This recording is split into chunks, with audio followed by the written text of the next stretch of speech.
का विश्वास भी कमजोर होने लगा था। वो धैर्य भी अब टूटने लगा था कि शायद मुझे श्री राम अब लेने आएंगे भी या नहीं आएंगे। और तभी हनुमान जी महाराज का आगमन होता है। हनुमान जी को देख करके भी मां सीता को विश्वास नहीं होता। उन्हें लगता है कि शायद रावण ही कोई दैत्य को भेजा होगा, जो रूप बदल करके स्वांग करके मेरे सामने आया है मुझे मनाने के लिए। परंतु जब हनुमान जी ने कहा कि राम दूत मैं मातु जानकी, सत्य शपथ करुणा निधान की, तब माता को विश्वास होता है। हनुमान जी जाकर के श्री राम से कहते हैं और दल बल सहित वानर सेना को लेकर के हनुमान जी आते हैं श्री राम के संग में, और ईंट से ईंट बजा जाते हैं, और वही श्री राम जी मां सीता को ससम्मान लेकर वापस चले जाते हैं। ठीक ऐसा ही हमारे जीवन में होता है।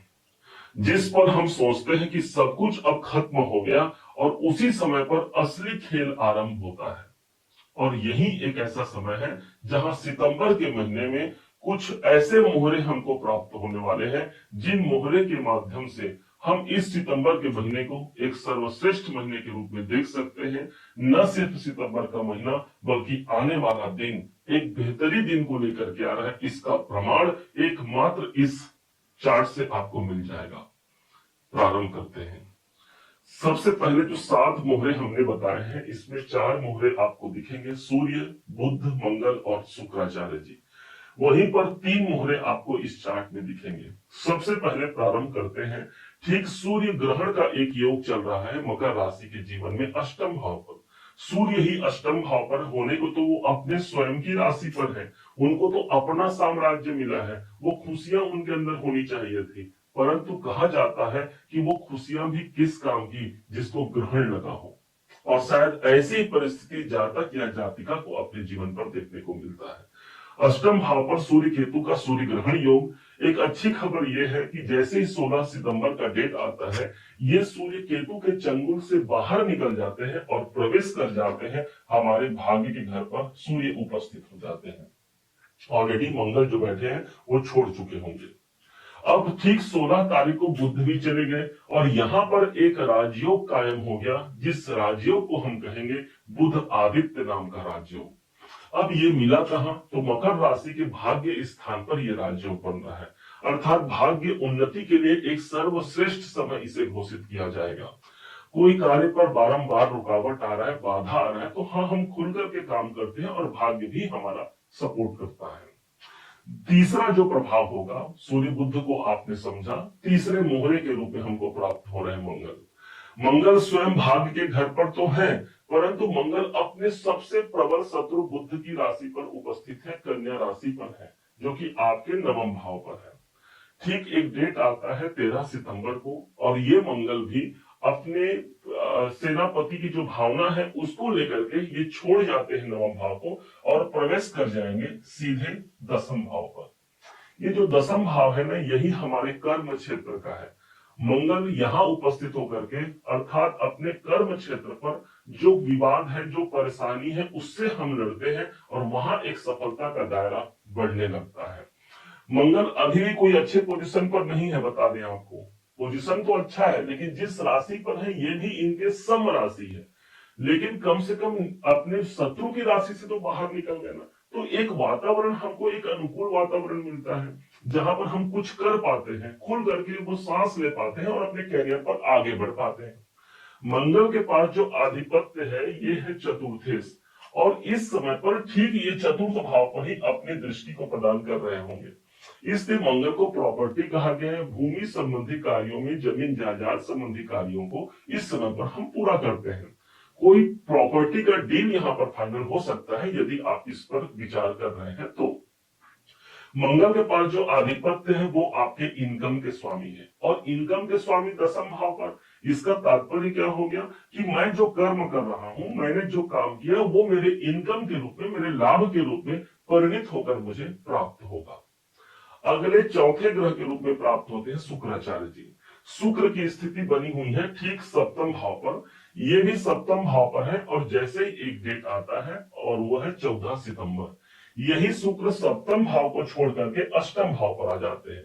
तो बिजनेस व्यापार के लिए तो अच्छा हो गया शुक्र का सप्तम भाव पर होना, दाम्पत्य जीवन के लिए अच्छा हो गया, 14 तारीख के बाद हमको अपने दाम्पत्य जीवन पर, पति पत्नी के आपसी प्रेम पर हमको ध्यान रखने की आवश्यकता रहेगी। अष्टम भाव पर शुक्र चले जाएंगे। इस कारण से किस घर के मालिक हैं, तो ये शुक्राचार्य जी 10वें से, दशम के स्वामी का अष्टम भाव पर जाना, कोई कार्य में कोई अचानक से परिवर्तन हो सकता है, अचानक से कोई पॉजिटिव न्यूज आ सकता है हमारे कर्म क्षेत्र को लेकर। अब जो 3 ग्रह आपको हमने बताया था कि यहां मौजूद है, इसको समझिएगा। मकर राशि के सबसे निकटतम जो ग्रह इस समय पर चल रहे हैं वो है राहुदेव। धन के घर पर मकर राशि के राहुदेव हैं। 2 सितंबर को ही, इसी सितंबर महीने में ये राहुदेव मृत अवस्था से बाहर निकल जाते हैं। पूरे हर जगह पर राहु 18 महीने कायम रहते हैं। यूं तो हर घर पर ये प्रवेश करते रहेंगे 18 महीने के लिए, लेकिन पूरे 18 साल बाद मकर राशि के धन भाव पर राहुदेव का आगमन हुआ है। अब ये मृत अवस्था से बाहर भी निकल चुके हैं, इसलिए अब वो धन का दायरा हमको रोक नहीं सकता। इनका प्रभाव न सिर्फ 2025 के सितंबर महीने में, बल्कि दिसंबर 2026 तक, लंबे समय तक ये राहु धन के भाव पर है, अपने मित्र शनि के मूल त्रिकोण राशि पर है, इसलिए इसे राहु का साम्राज्य कहा गया है। हम बड़े धन के लाभ से जुड़ सकते हैं। अपने आर्थिक प्रगति के लिए यही राहु हमको चाहिए जो हमको प्राप्त है। राहु के विषय में एक शब्द कहा जाता है, ये जहां होते हैं उस भाव को 10 गुना वृद्धि कर देते हैं।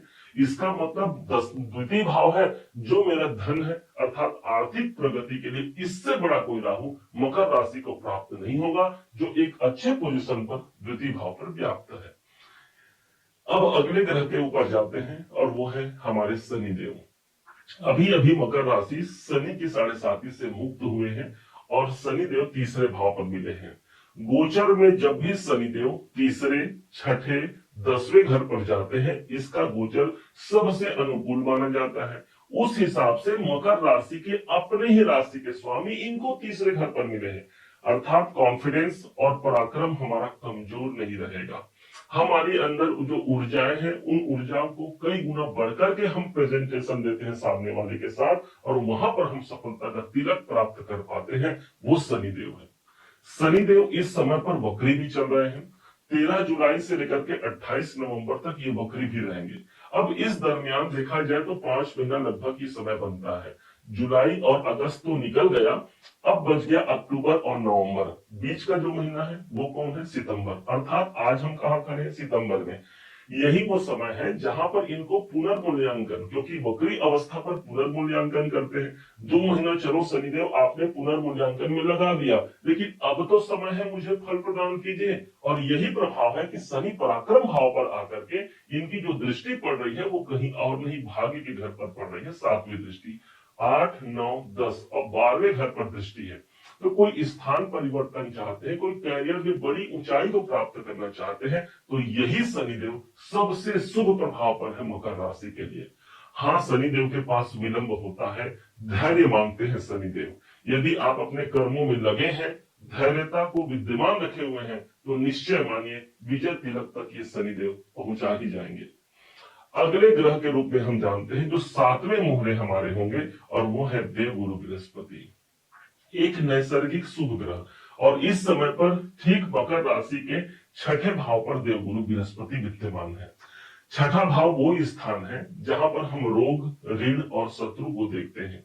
गुरु के विषय में एक बात कहा जाता है कि जहां पर ये होते हैं उस घर की हानि करते हैं, और जहां देखते हैं उस घर की वृद्धि करते हैं। तो उस हिसाब से यदि रोग, ऋण और शत्रु के घर पर गुरुदेव है, तो इसको तो हम शुभ ही मानेंगे ना। मतलब जो हमारा रोग है वो चला गया, जो शत्रु है वो चला गया, जो ऋण है वो चला गया, या उससे निकलने का मार्ग दे दिए देव गुरु बृहस्पति। अब जो पॉजिटिव इनका प्रभाव है वो मिलेगा कैरियर के घर पर। इनकी 5वीं दृष्टि पड़ रही है, इसलिए वो स्थान पवित्र हो गया, कर्म क्षेत्र पवित्र हो गया। गुरु की दृष्टि धन के भाव पर है, इसलिए हमारा धन पवित्र हो गया। हम कुछ पैसे सेव कर पाते हैं, कुछ जमा कर पाते हैं अपने भविष्य को सुनियोजित ढंग से आगे बढ़ाने के लिए। ये देव गुरु बृहस्पति का अभी पुनर्वसु नक्षत्र पर भी प्रवेश कर चुके हैं, इसलिए इनके अंदर बल बढ़ गया है। और यही कैरियर और धन की प्राप्ति के लिए, विशेष उपलब्धि के लिए एक सबसे सुंदर ग्रह कहा जाएगा इस देवगुरु बृहस्पति को।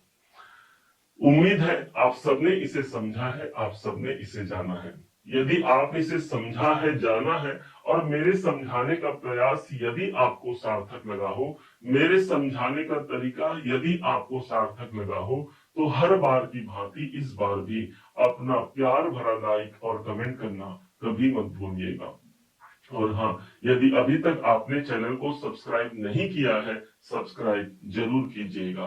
पुनः एक बार फिर आप सभी का दिवस बहुत मंगलमय हो, इन्हीं शुभकामनाओं के साथ। जय श्री राम।